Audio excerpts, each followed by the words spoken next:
Hi, I'm Tiffany. I'm here with Teacher Tuesday, and today I have an owl lesson plan.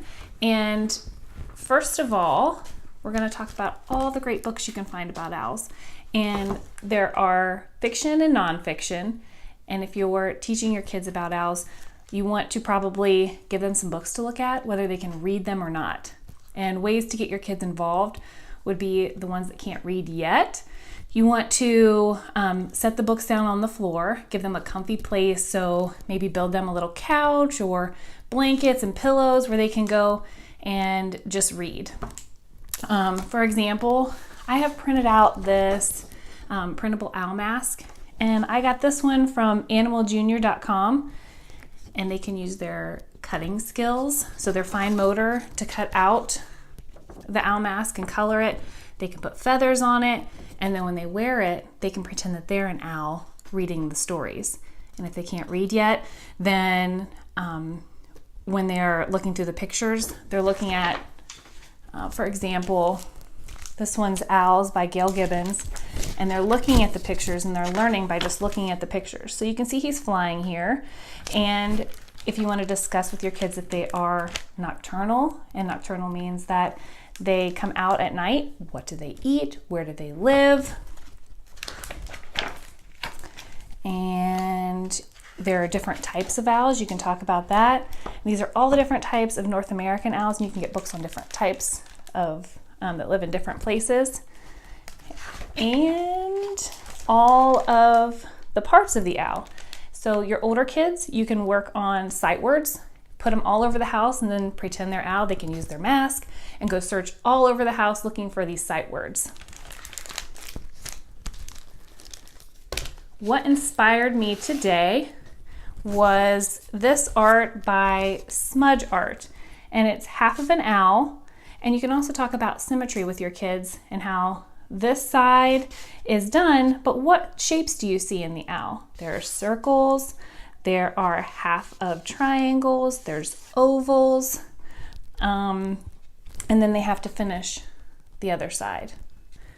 So I'm going to finish the other side of this owl, and I have traced it out right now. If your kids cannot trace it out, then you can do that for them and they can color it in. You can use markers, colored pencils, paint, whatever you want to do.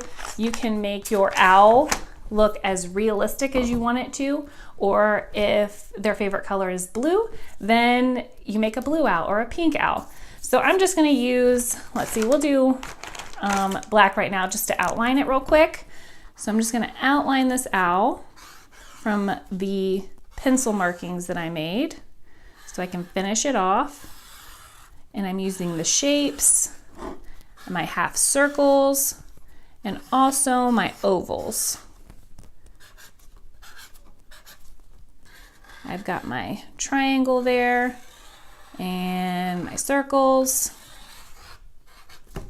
Okay, see, that didn't take too long at all. And then you have a completed owl. Okay, so now I'll put away my markers. And you can make your owl as realistic, like I said, or as fun as you want. For example, I have got these owl looking feathers right here, and we can glue them on his body. You can count them. So let's say I'm only going to use 5. Well, you count them out. 1, 2, 3, 4, 5. How would you use these feathers and where would you put them? Same thing with the colored ones. If they would rather have colored, you can use colored feathers. And then as you can see, there's a bunch of different colors. So let's sort them. There's white and pink and yellow and teal and red. How many do you have of each color? So they'll count the colors and then which one has the most. So let's see, I have 3, 4 white ones, 1 pink, 2 blue, 2 yellow, and 2 red. So you ask them which color has the most and which one has the least. So you're working on your counting skills, counting up to 5, 10, 20, depending on, I have a whole bag here, depending on how many you want to use. And then they can either color the whole owl and then put the feathers on, or just do the feathers. It's up to them, no matter, it depends on the age group. So, tearing pages, or tearing pieces. And I will put this out together once I show you all the different ways you can use these mediums. So, I started with cutting the pieces into small strips. It's easier for little hands and their little pinchers to grab it. They can either hold it and tear it, okay, like this, or they can put it down on the table and pull towards them like this. That gives you the little pieces. If you give them a ginormous piece of construction paper, it's going to be crazy. They're going to be ripping it all over the place, and then you just have huge chunks of construction paper. So little pieces, we're going to rip those. You can use brown, you can use black. If you want a normal looking realistic owl from the book, or I'm using just the colored pieces to make mine fun and colorful. So we've ripped up a few of these pieces. I'll just do a few for right now so you can see what it looks like.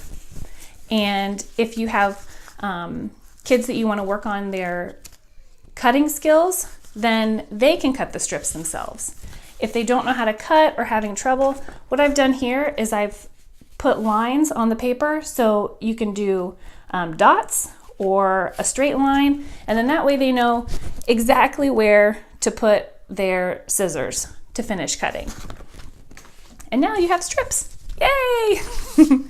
Okay, so I would suggest using a glue stick for the body to be putting on your strips of construction paper. Just kind of put it on there, and then they can start putting the pieces on any way they'd like to. They can mix and match, they can use different colors, but then it makes it start to look like he's got a feathery chest. And you can use regular glue. I just use regular Elmer's, or I have Elmer's washable glue over here too. We'll do his feathers over here. And I want pink for his beautiful little feathers, and maybe some red. So then you start having feathers, and then the feathers for the chest. So what skills are you working on? They're using their fine motor skills. They're working on counting, sorting, and then, like I said, for the older kids, you can do sight words, and oh, I forgot about my little eyeballs over here. So to make it fun, what kid does not like googly eyes, right? So we'll glue those on. Make them for the eyeballs. Make it a little 3D too. So you put the little eyes. Now look how cute that looks.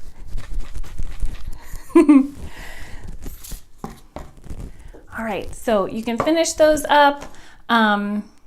And if you would like to see a finished version of this, let me know. If you have any questions, or where I found the books that I've used, or the craft supplies that I've used, put some comments down below, and thanks for listening.